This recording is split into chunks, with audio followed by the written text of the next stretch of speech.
Wyatt begins in like 5, 4, 3, 2, 1. Welcome to Wyatt, and I'm your host, Wyatt O'Brien Evans. Grrr, woof, goddammit, woof, woof, woof. Ha, ha, ha. Oh, hell yeah. A reminder for my YouTubers, if you like what you see, click the subscribe button on the bottom right of your screen. Just click it, click it. My listeners,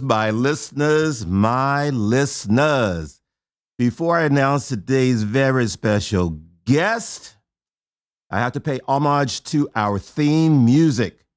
It's a rendition of the award-winning theme song from the classic 1960s TV program Mission Impossible.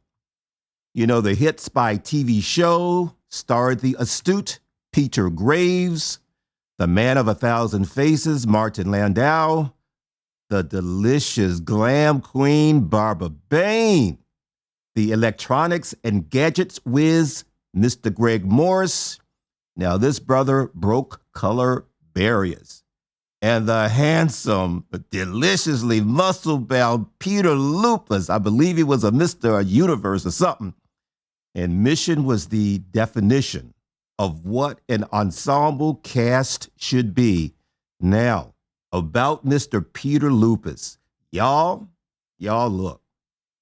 I had me some dreams about him. And we ain't talking dry either. You know what I'm saying? How I wanted to eat him up with or without a spoon. You know, I'm just saying. Now, I got to thank Esteban, who's the head of my podcast production team, for creating this exceptional rendition. Go Esteban. Anywho, Wyatt's very special guest is Mr. Jasun Mark, the award-winning, legendary, and incomparable director who certainly made his mark in adult entertainment. In this exclusive Wyatt Sit Down, Jasun is going to discuss his journey in the industry, his extensive and celebrated body of work, his behind-the-camera work for the upcoming, much-anticipated Friends in Heat, produced by Lux Studios, and so much more. And Jasun will be pulling up to the mic post-haste. And yo, after the show, visit my online home, WyattEvans.com, the go-to destination for LGBTQ news, features, commentary, and entertainment. WyattEvans.com, y'all, is visited by more than 100 countries on the regular. And WyattEvans.com is where you'll find the 411 on my erotically charged Nothing Can Tear Us Apart series of novels. And on Turkey Day 2022 this year, the sequel drops, and it's called Delirium. Oh, yeah. A quick programming note. Madam Pussy Galore Cockadoodle-Doo, Drag Queen Supreme, my sometimes part-time co-host, will be back next week.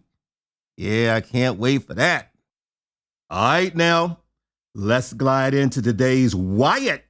And the show welcomes Mr. Jasun Mark, the legendary, award-winning, and well-respected adult entertainment director who's worked for an array of big-time, high-end studios, including Titan, J. Cruz, Fratpad, and CockSureMen. And my listeners, let me tell you something! Lord, that felt so freaking good. Currently, the celebrated director is hard at work on the much-anticipated upcoming Lux Studios production titled Friends in Heat. And performer of the decade, Mr. J.D. Daniels, is founder, CEO of Lux. And in an interview with the publication The Manhattan Digest, Mr. Mark stated, and I quote, "What I've always loved about making porn is that you're getting people at their most primal and personal, end quote. Powerful, simply powerful. So without further ado, let's welcome Mr. Jasun Mark. Talk at me. How the hell are ya? I'm great. How are you doing today? I am doing great. Listen, thank you for being on Wyatt. It's so good to have you on. It's great to be here. Thank you for having me. Oh man, my pleasure. Okay, Daniel Francis Boyle, the British filmmaker, producer, and writer, whose credits include Slumdog Millionaire and The Beach, stated the following, and I quote, "To be a filmmaker, you have to lead. You have to be psychotic, and your desire to do something people always like the easy route. You have to push very hard to get something unusual, something different," end quote. What's your response to that, my friend? I mean, first of all, yeah, I would agree with. I don't know about psychotic, but that's maybe a bit of a strong word. But no, I think being a filmmaker requires you to learn how to see things differently and how to know what is worth looking at and what isn't worth looking at. Because especially when you're shooting a film, when you're editing the film, and you need to keep it moving and you need to keep the audience engaged, you have to be really careful to just show the important stuff in the proper order that they're going to be able to understand it. And that can mean chronologically out of order. You know, we've seen a lot of movies that jump forward and backward in time, but that's the best way of telling the story. And I think that to be a filmmaker does require you to, I guess, just cut out the unnecessary and show the audience exactly what they need to understand what you're trying to tell them. Well, man, that makes a lot of sense. And Jasun, before we get into your long and celebrated career and Friends in Heat, let's take a trip through the corridors of time so that our listeners can learn all about your beginnings. Are you ready to roll? Oh dear. Yeah, sure. Okay. Where'd you grow up? Oh, I mean, kind of all over North America. My dad was Air Force during Vietnam. Wow. And I was born. Now, so he never saw combat. He was actually in the Air Force band. I need to be careful to point that out. Oh, my watch is talking to me. And I was born in Connecticut, and then while he was finishing up his master's degree, I lived in Williamstown, Massachusetts for a few years. And then we went on sort of this whirlwind tour. We moved to Michigan for him to finish up his doctorate. And then his first university teaching job was actually in a tiny town in the state of New Mexico called Las Vegas, which most people don't even know exists. And that led us to another teaching position for both my mother and father in Canada, in Atlantic, the very remote Atlantic little farming village that also had a university in it called Sackville. So I spent the bulk of my childhood in a town called Sackville in the province of New Brunswick in Atlantic Canada. Right. Yeah. Oh, well, great. I mean, you guys traveled all over. Hey. We did, yeah. Wow. Well, it's my understanding that you have some rather accomplished parents.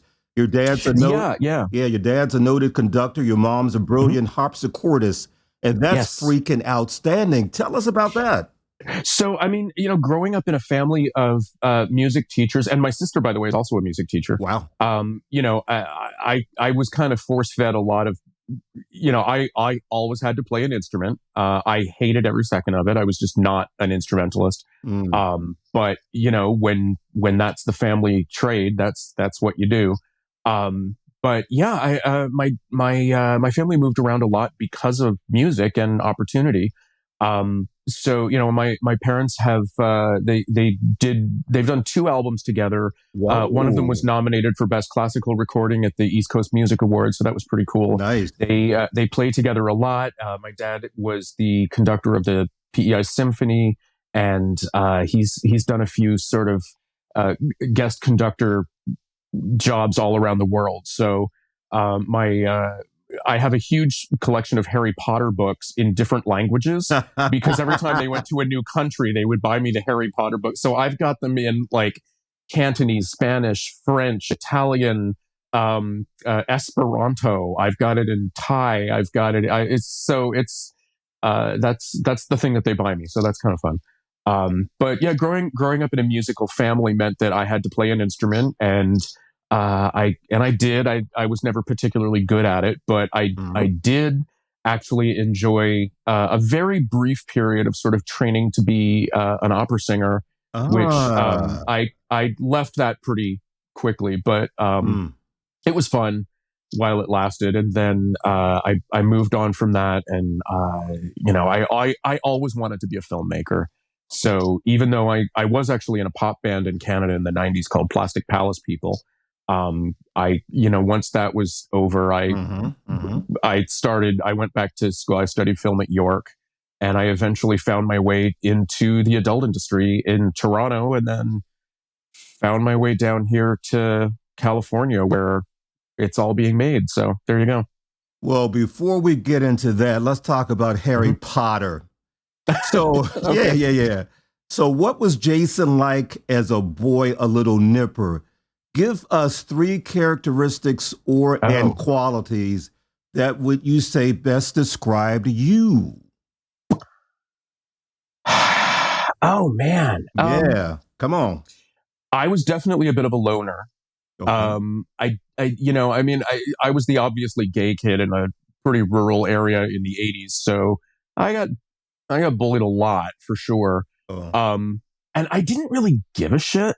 It didn't, I just mostly, kind of kept to myself.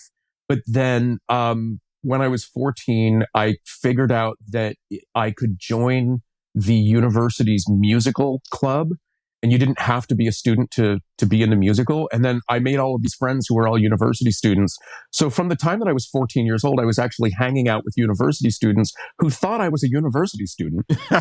Okay. And there were people who knew me for years, and they actually thought that I was an upperclassman. And I'm like, oh gosh, it was. It got a little hairy a few times. One of my favorite stories was, because I was partying with all the university students, and we would go to the liquor store to buy liquor all the time. And I went into the liquor store, and the drinking age in Canada was 18 at the time. And I would have been 16, I guess. And my sister was trying to buy a pint of something, and I was with her, and they wouldn't accept her ID for some reason. And I just went, oh, just let me get it. And the cashier was like, oh, sure. Okay, Jason. And we walked out, and my sister looked at me. She's like, how did you do that? I'm like, I've been coming here for 3 years. And so, yeah, there you go.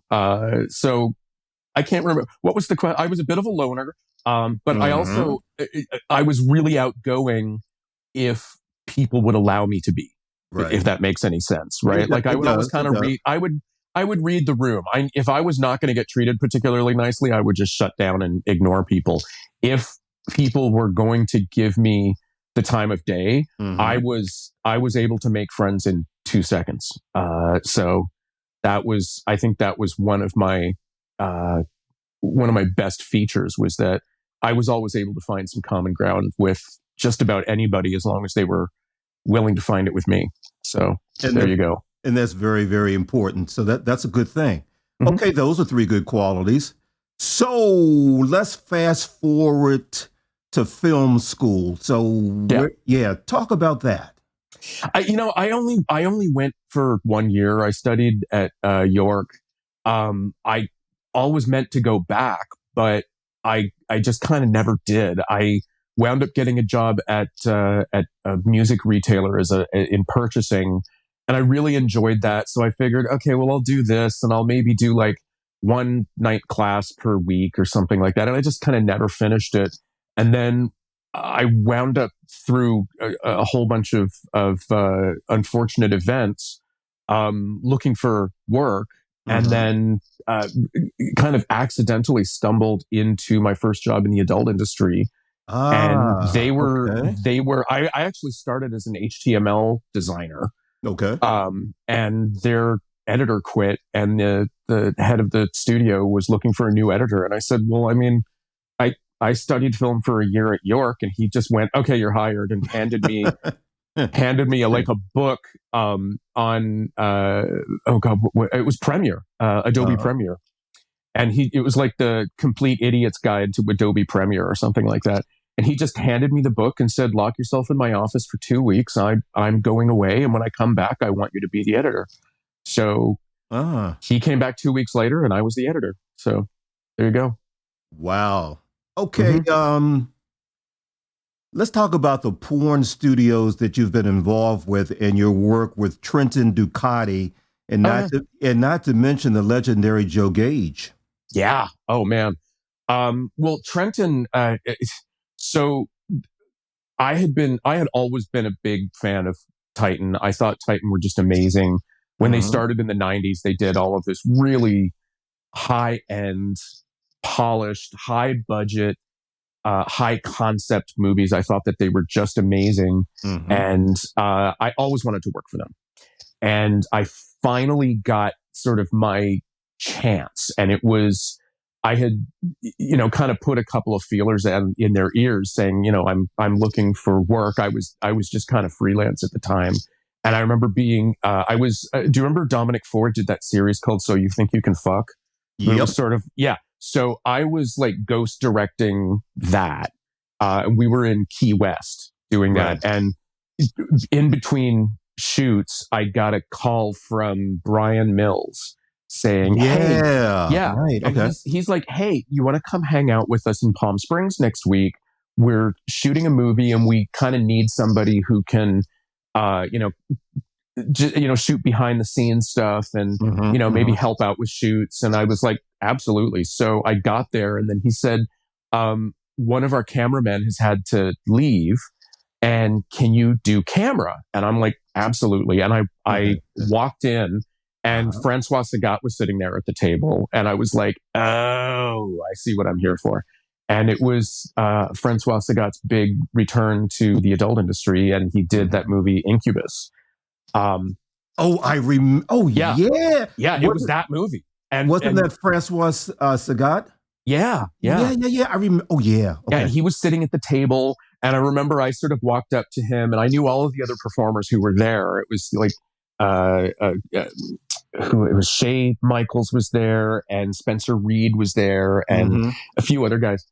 And I said hello to Francois, and he said, "Oh, I don't speak English," and so I just switched into French, and the two of us started, nattering like that, and he Wow. yeah. So, and I mean, my French is terrible, but I was putting an effort into it, so that was good enough. But I wound up doing camera on that movie, Right. and just that happened to be Trenton Ducati's first porn movie ever as a performer. So Mm-hmm. Mm-hmm. I was there as the cameraman when he did his first scene. Um, oh, and funny story from the set that night. We shot the scene by a swimming pool, Mm-hmm. so I'm sitting on the ground in a big puddle of water. And that was back Mm-hmm. in the day when we were using those gigantic, like television cameras. They weighed about Ah, 45 pounds. right, And, right. and they were tethered into the monitors. And there was a short in my tether. So Ooh, I wound up damn. getting like this crazy electric shock every time my elbow touched the camera, which Mm. if you've ever used a camera like that, you know that you kind of need to use your whole arm to. Mm-hmm. So for the entire scene, I was just getting zapped, and I was in excruciating pain and worried that I was going to Yeah. die. But the Yeah. scene looked so good that I didn't want to make a fuss, so I just kept going. But that was when Trenton and I met. Was then we did a few scenes together, and then he Mm-hmm. left Titan and spun off into his own thing, and he started doing Gentleman's Closet and started doing Nasty Daddy and a few other things. And after Titan shut down, I had left the porn industry altogether, and I was Mm-hmm. kind of considering going back. And he called me one night and just said, "Hey, listen, I'm shooting a hothouse movie next week. Mm-hmm. Would you like to come hang out on set and maybe do second camera?" And I just kind of need someone to help me out. And I was like, Right. absolutely. So that was my gateway back into the industry, was was Trenton. So he was kind of my patron saint, my savior, so to speak. Yeah. Well, I have a sidebar here. Okay. Francois has always been one of my favorites. So, what is he like? I mean, he's a genius, but he's also extremely shy and very Really? Oh yeah. He and I became good buddies. And, you know, I remember hanging out with him in San Francisco, and he Right. would wear, even on the hot days, he would wear a baseball cap, sunglasses, and a hoodie. Right. What? Oh yeah. I mean, he's got a great body. Yeah, but he would, like, we would walk around, and I would introduce him to my friends as Frank, because okay. he was so shy, you know, and yeah, but I mean, also I remember, you know, he and I would talk about stuff, and I just remember one time calling him up and saying, you know, hey, what are you doing? And he goes, ugh, I am going to Rio de Janeiro. I do not want to go.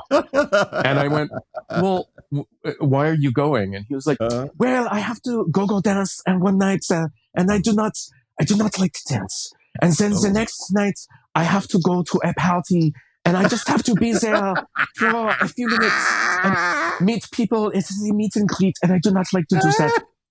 And then I'm going to spend the rest of the week just lying on the beach. And I'm like, well, do you really have to do this? I say, paying me $20,000. I'm like, go fuck yourself. Yeah, I do it too. And then he laughed, and like, he got it. You know, he knew that he was a personality bigger than anything. Yeah, but I mean, he's a genius. He's an incredible artist. He does runway work. He does fashion design. He does visual art. He does performance art. I adore him. So yeah, I can't say anything bad about him. Working with him was just such an incredible experience. And yeah, there you go. And you know what's great about him is he's one of the few that has transitioned into mainstream work, you know, non-porn stuff. Yeah. Yeah. He's doing he's released singles, and I'm not exactly sure what he's doing right now, actually. I should give him a shout and see what he's up to. You had also asked about Joe Gage. And I mean, any gay kid who grew up in the 70s or 80s or 90s, or, you know, Joe was, I mean, he was like a god, you know, and I was always a huge fan of his, and I thought his movies, the ones that he did for Titan, were just incredible. And, you know, his original trilogy of movies in the 70s were amazing. And he was directing for Titan. And I was all excited. I was a little nervous, because they always say, don't meet your idols, right? And so I was really nervous that Joe wasn't going to like me. So I cleaned myself up as much as I possibly could. And, you know, I did the big shave and the whole bit. And I wore this nice shirt, and I walked onto set, and I very confidently walked up to him and held out my hand and said, oh, Joe, it is so nice to meet you. I'm so excited to be working with you. You know, I've been a fan for years, and the whole bit. And he shook my hand. He was very polite. He was just, if you've ever met Joe, he is just such a sweet guy. He's just a gentleman. And he said, Jason, it is so lovely to meet you. And, oh, well, this is very good. And then he looks down and he said, you've got a lot more tattoos than I thought. And he said, but, you know, they're kind of pretty. I think that'll be just fine. And then he looked at me and he said, do you mind if we shave your beard down just a little bit? And there was this sort of awkwardness on the set for a moment. And I just said, so when Joe Gage asks you to do something, you just do it. So I'm going to go shave. But I just want to make sure you understand that I'm your cameraman today. And he just burst out laughing. And he said, oh my gosh, I'm so sorry. I thought you were one of the performers. I was just like, you know, and he said, you don't have to shave. And I'm like, no, I'm going to go shave. So I went and trimmed down my beard a little bit. And for the rest of the day, he just kept saying, I can't believe I thought I was about to shoot you in a movie. And I said, listen, I just got mistaken for a Joe Gage model by Joe Gage. Like, that is so going on my blog. I'm going to post that on Facebook. I am going to tell this story for years. And I have, because that was 11 years ago. And I'm still telling that story. And he and I got to work together a bunch of times. And we've made a lot of movies together. The last scene he directed that I'm aware of was a scene that he did for men.com. And I was DP on that too. So Wow. Yeah, that was a really great working relationship. That was a great story. Thank you. Yeah. Jason. Yes. Yeah. Do you have a particular favorite scene that still really resonates with you to this day, and why?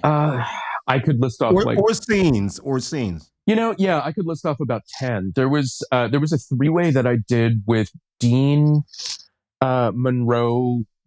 Oh God, what was that other guy's? Devin Draz and John Magnum. And it was like a three-way. And Right. it, it was like catching lightning in a jar. It was such a great scene. The guys were really into it.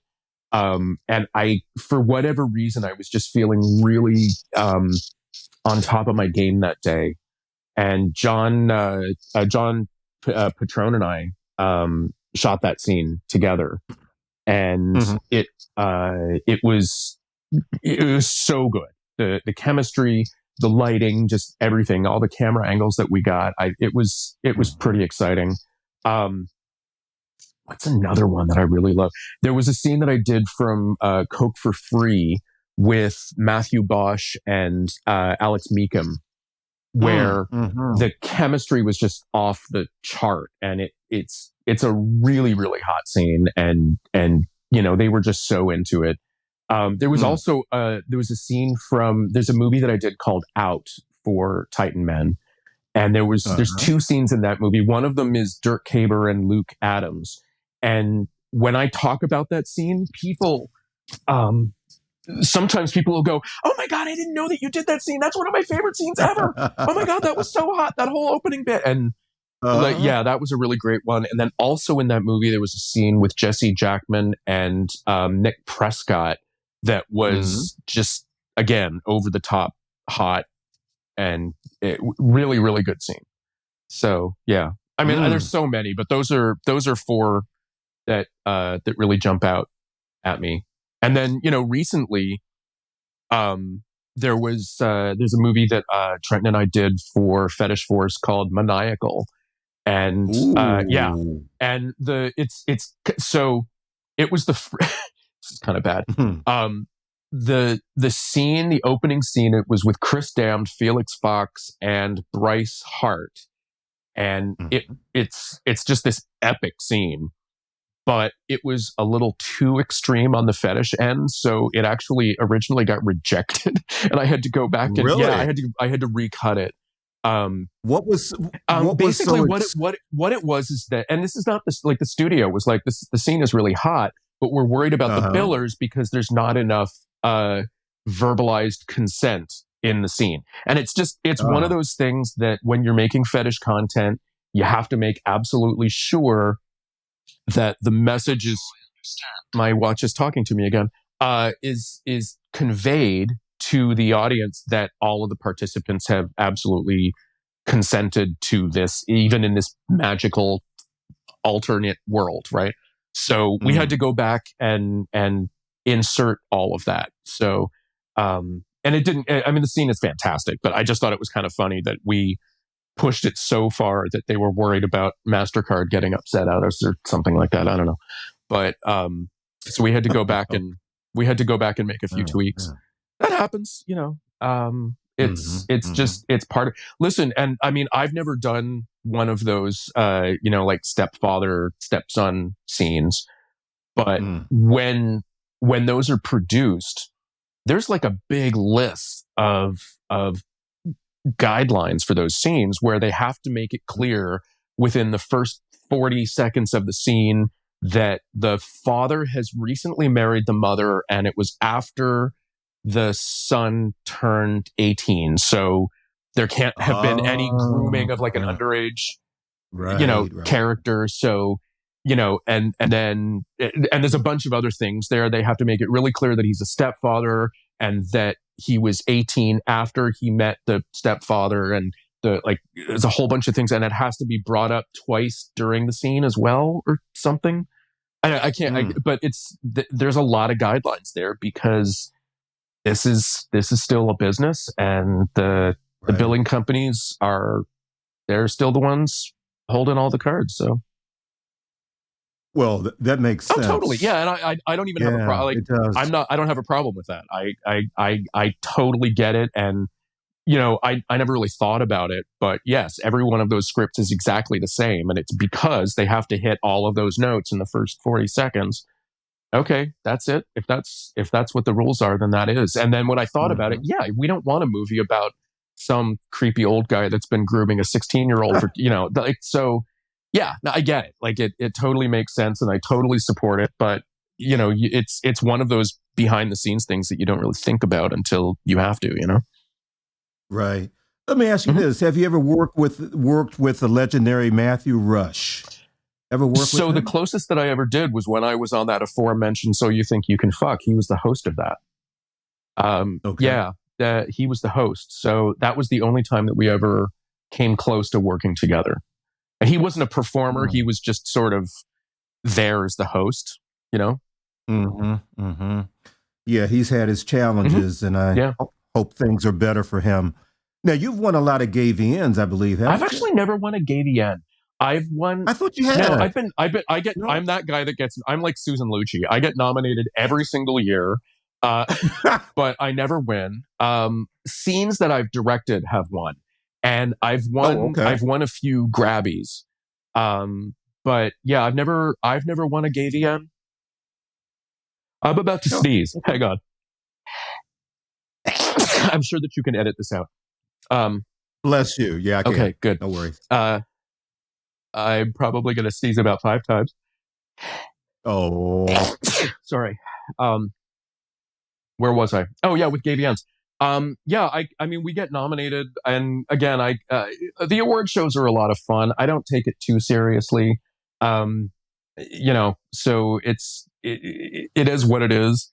I've been nominated for quite a few of them, but the studios won a bunch, and like I say, scenes that I've done have won, but I've never, like, I don't have any on my shelf. I've just got Grabbies.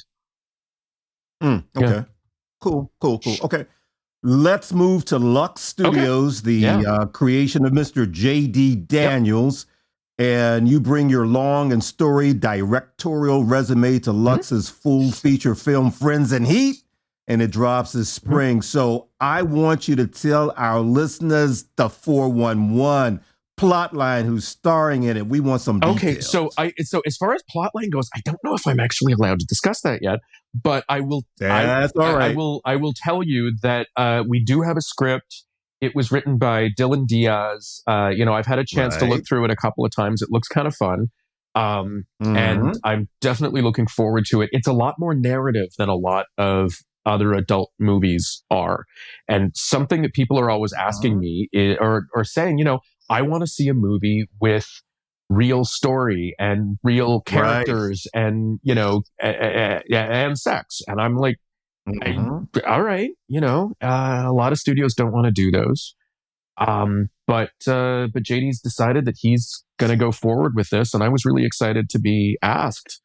This kind of, it sort of dropped in my lap. I wasn't even looking for it, and JD approached Anthony Duran and me to come at least shoot one scene, right? And that was how the whole thing started, and it's always a good thing to not sign on for a full movie. Best to do just one scene and see how that's going to go. And we shot the one scene with Justin Yearmouth and Brian Bonds. So that's already in the can. And that's good. And it's a great scene. We had a little fun with it. At the time, we were kind of shooting it as a sort of standalone scene. So we had a bit of a story before and shot like an opening sequence out in the desert. And then it was kind of funny. I was like racing out to the desert before the sun went down, trying to get the whole thing shot. And the, cars are driving past and we have to keep cutting for that. And there's, it gets a little chaotic when you have to do the gonzo stuff like that. And it's not the first time that I've shot something right there and had people come by and ask us what you're shooting. And anyway, but we got that shot. But it looks like they're probably not actually going to use that. So that'll be like a bonus scene on the DVD or something like that. They'll use the actual scene itself, but the B-roll setup that we shot out in the desert, I don't think we're going to use that. But that, stuff like that happens in movies all the time, where they shoot whole sequences and then the story goes in a different direction and they decide not to use it. So that's, like I said, that'll be a bonus feature on the DVD maybe. But who knows? Who knows? But one of the things that I'm really excited about is that JD really wants to push the limits of what people are doing, right? He doesn't want just another cookie cutter movie. He doesn't want just, something that's going to look exactly like everything else and not have something that's going to push it over the front. And listen, anybody can produce now, right? Now that we all have OnlyFans, so I mean, even I have it, right? Everybody's got one now, so anybody with a cell phone can shoot porn, right? So the bigger studios are now trying to differentiate themselves from that by, upping their production game again and upping the stakes a little bit. And it looks like JD is kind of deciding that he's going to just not start out at the bottom. He wants to just blast out of the gate with a fully imagined narrative film that also has hot guys fucking, Well, what I like so much about JD's vision, I'm an author and a writer, so I need those strong, compelling stories that resonate, and that's what I give my readers. And what he's doing is going back to the 80s and 90s, where stories were really being told in porn, and also to that Hollywood type feel to it. So those are two components that I really like about what he's doing with Lux. Yeah. No, I absolutely agree with you on that. Is that there is a sort of feeling of a kind of a classic porn, like, isn't it? It's got that kind of classic feeling to it, and it'll be really interesting to see how it's received. I mean, you know what? We haven't even shot the rest of the movie yet, so it's one of the rules that I always have is that I try not to talk about movies until we're done shooting them, because things always change, right? Cast members change, story changes, this changes, that changes. But what I feel I probably am allowed to talk about is that we've got a pretty cool story going. We've got a really great cast is put together. And I think that this is going to be something new that a lot of people are really going to enjoy seeing. And it's going to be something different. And I'm interested to see how the other studios react to it. I am as well. Well, how did you, what's it like collaborating with JD? I mean, he is really detail oriented, right? So a lot of times when I've been asked to shoot something, they pretty much just let me walk on and shoot it. And they're not, there have been so many things that I've just walked on and shot without, the producer being that involved in, what my camera settings are and what my, light, my, what the white balance is and all of that sort of thing. JD really wanted to know about all of that. And I would sit down and go, okay, so because we're shooting this part of it indoors, I'm lighting it with this kind of light, and therefore the white balance needs to be this. And because of that, I'm going to use this f-stop, which is going to give us a super deep focus. So it makes the room look a little bit smaller because we want to have that sort of intimate feeling. This is all stuff that you learn how to do in film school. A lot of the studios don't care about that. He was really, he was really intent on making sure that my vision was what his was, right? And that was great. Yeah, it's important that both visions matched up there. Yeah, got it. Jason, you've been in the business for a while. How has gay porn changed since you started? Oh, man. I mean, you know, the big change is we took off the condoms. You know, Okay. all right. Like when I started, again, I mean, I started in the industry 20 years ago, and everybody was using condoms. Like everybody was using condoms, and it wasn't even an unspoken rule. I mean, it was just like, of course you're going to use condoms, right? That was a thing, and yeah, that was. And then slowly the bareback studios started, and then you had and at the time it was so shocking, you know, bareback was shocking in 2006, 2007, and those like 50 load weekend movies and the cum dumpster movies and all of that. It was edgy and kind of otherworldly scary in some ways. And slowly, because of all of the medical advancements that have happened over the last 20 years, bareback is now so wholesome that Sean Cody does it. You know, I mean, honestly, it's that's how it's done now. That was a huge thing. Obviously, the other thing is that, you know, when I first started, there were websites, but it's the big studios were all DVD studios, right? Right. So they would have a new movie release every maybe 2 or 3 months that had, 9 scenes on them, and they could spend as much money as they wanted, and they were released in these big box sets and all of that sort of thing.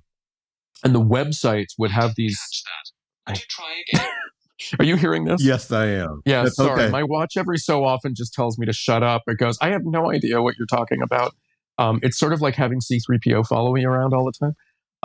Okay. But anyway, yeah, I do kind of like it, so I never get lonely. Okay. But so yeah, at that point, the online studios were all doing the how do I put this? I don't understand. Okay, well, I'm going to take you off because you keep interrupting me. Go sit over there. Sorry. Yeah, the online studios were, they were shooting low budget stuff, and it was all done on like little handy cams and high 8 and yeah. And then the big studios were shooting stuff on, considerably higher quality. Nobody was doing HD yet. Right. But yeah, I mean, that was it. It was the big studios were doing DVD only, and the web studios were the ones that were shooting the really cheap scenes with a guy on a bed and the cameraman talking to him.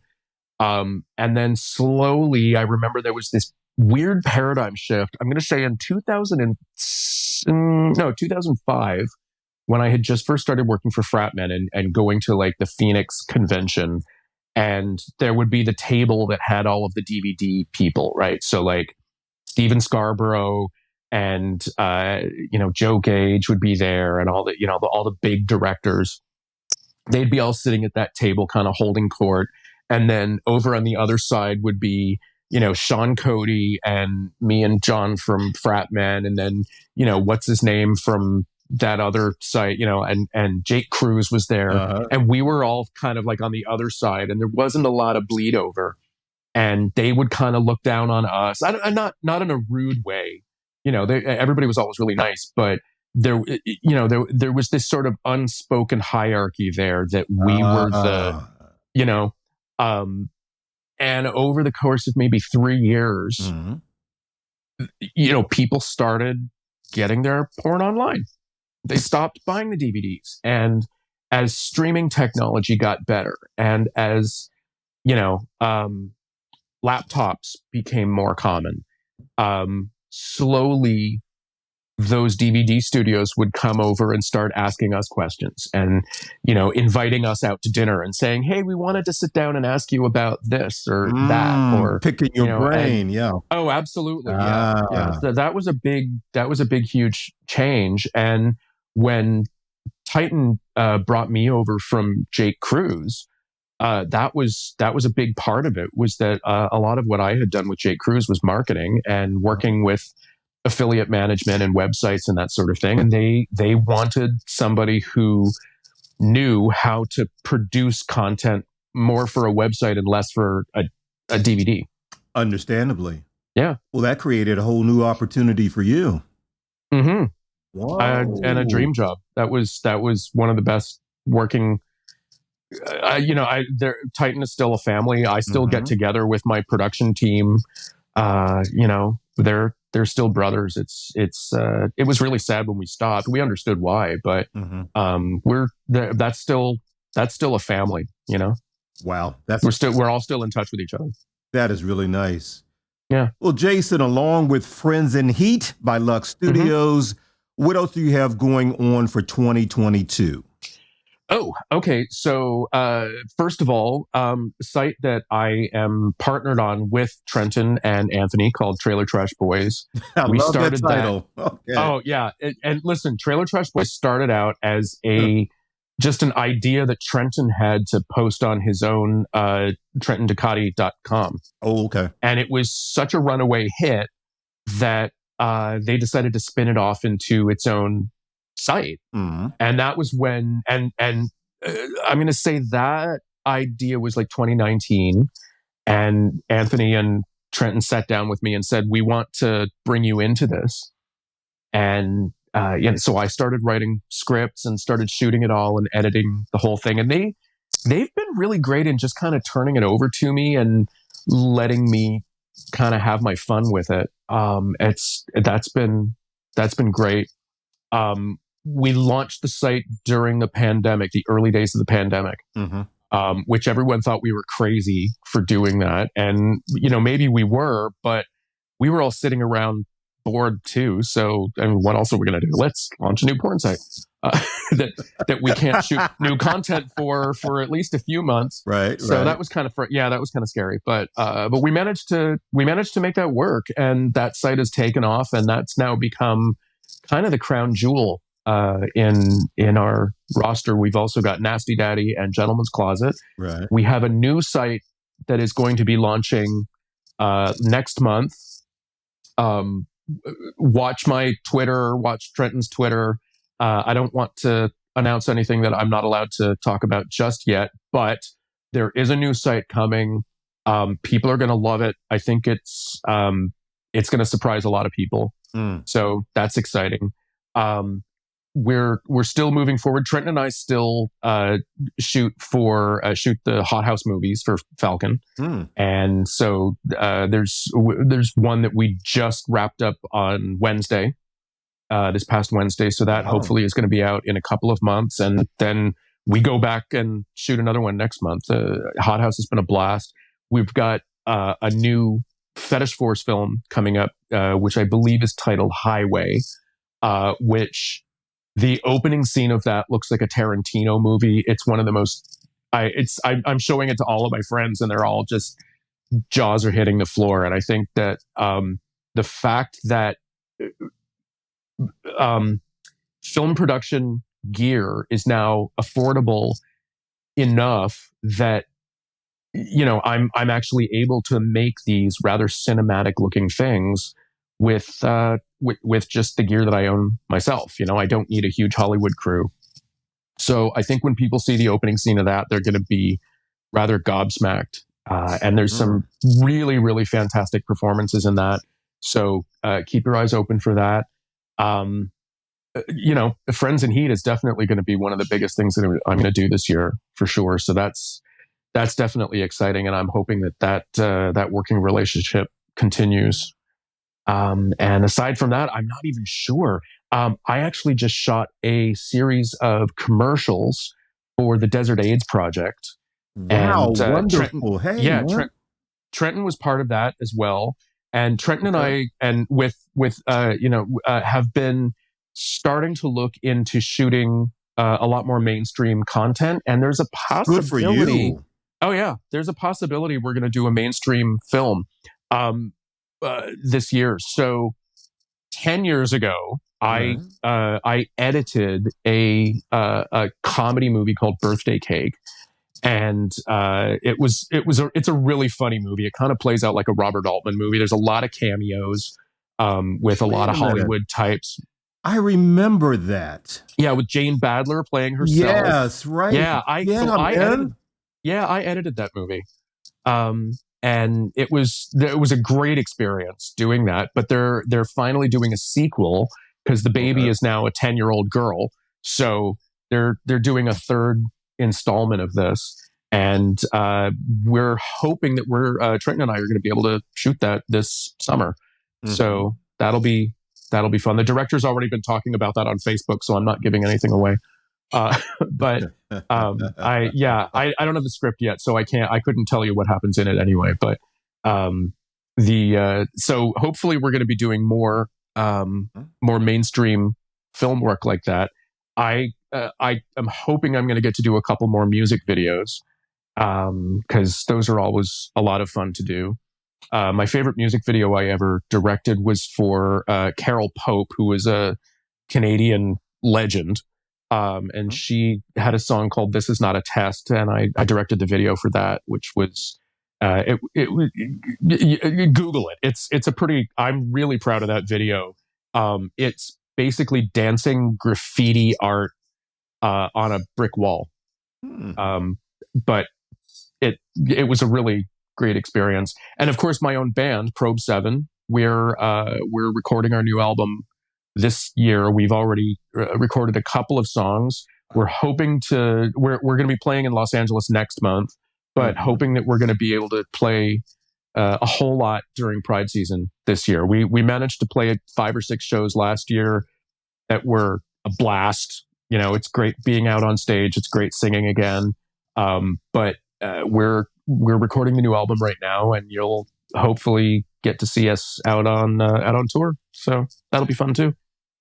I've got a very important question for you, and here it is. All right. When the hell do you sleep? Oh, I'll sleep when I'm dead. Honestly, it's funny because like I'm always at it. There's it's people ask me that all the time. It's like, do you sleep? You know, when Trenton will call me up and say, are you able to do this? And I'll be like, I can fit that in next week, like on the weekend. And he'll be just like, how do you organize your time? And I'm like, I'm not organized. But yeah, I think that, I am one of those guys that likes to be kept busy. So there you go. Gotcha. Yeah. Give us your social media so we can follow you and all that good stuff. So my TikTok is, I think you can just plug in Jasun Mark, all one word. Remember that Jason is spelled with U, Jasun. Right. Gotcha. And weird side note, I'm named after Barbara Streisand's son, Jason Gould. My mom was a fan of Barbara, and she just went, well, if it's good enough for Barbara, it's good enough for me. Yeah, she's right. That's true. Okay, yeah, cool. So there you go. But the spelling is actually taken from the Metallica bass player Jason Newsted. But anyway, my TikTok is Jasun Mark, or you can plug in "Shut Up Jason" and it also comes up. My YouTube is Jasun Mark DOTCOM, so jasonmark.com, all one word. My Twitter is Jasun Mark XXX. I think that's all Jasun Mark Film is my Instagram. What else do I have? I mean, I've got a personal Facebook, but I'm kind of boring there. I just post, pictures of my vinyl collection and my dog. Okay. That's about it. My dog Max, who's here sleeping next to me. Oh, he's cute. He's a sweetie. He was a foundling. He wandered onto the Jake Cruz ranch while we were shooting there. He was a little 6-week-old puppy, and he'd gotten lost or something. And I picked him up and brought him into my office and gave him some food, and he fell asleep in my lap. And I just went, all right. And I just called up my husband and I went, we have a third dog. So that was that. And he's the only one we got now, but he's doing very well, Cool. Yeah. Well, Mr. Jasun Mark, thank you for stopping by. Wyatt, listen, man, it was a total delight. I really am glad you popped by. I'm so glad you invited me, and thank you so much. Sometimes I talk a little bit too much, and I love the fact that I actually. Oh yeah, I don't know if you noticed that. Yeah. Yeah. Okay. Yeah, I don't know if you would notice that, but when I'm given a forum where I'm actually supposed to talk for an hour nonstop, it's always a good one for me. So. No problem. That's why my TikTok's called Shut Up Jason. But anyway, thank you, Wyatt, so much for having me on, and we'll chat again soon, I hope. You got that. So there you have it. You can find the official Wyatt podcast page on WyattEvans.com. The official hashtag is Wyatt on Air. And if you want to be a guest on Wyatt, or you just have comments, email me at WyattOnAir@gmail.com. And you can follow me, Wyatt O'Brien Evans, your host, on Facebook.com/Wyatt O'Brien Evans, on Twitter at Mr. Woe, MISTERWOE, and on Instagram at Sir Wyatt Official, SIRWYATTOFFICIAL. Look, this is a new Instagram because Nigerians hacked my original IG. But you know what? Sir Wyatt Official is bigger, badder, and bolder. So check me out on Instagram as well.